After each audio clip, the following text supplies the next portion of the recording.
Ateyaba a fait son grand retour sur X, donc Twitter anciennement. Il affirme être présent bien avant Travis Scott ou A$AP Rocky, avoir sorti donc bien avant dans le même style de l'époque. Voilà, PPA en 2009 et PPA 1.5 en 2011.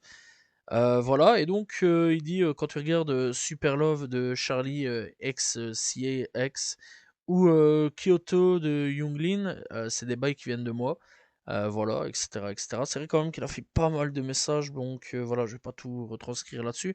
Mais bon, il dit un petit peu clairement qu'il était précurseur avant tous ces gars-là. Alors, est-ce qu'il a tort, est-ce qu'il a raison? C'est vrai quand même que Ateyaba était fort précurseur sur pas mal de choses. Après, c'est peut-être pas impossible sur certains points. Peut-être qu'ils se sont inspirés. Dans tous les cas, bon, l'inspiration peut venir de partout, c'est pas un problème, hein.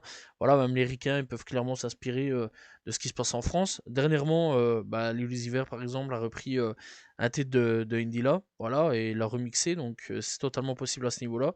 Donc, qui sait, peut-être qu'il a pas forcément tort dans certains points.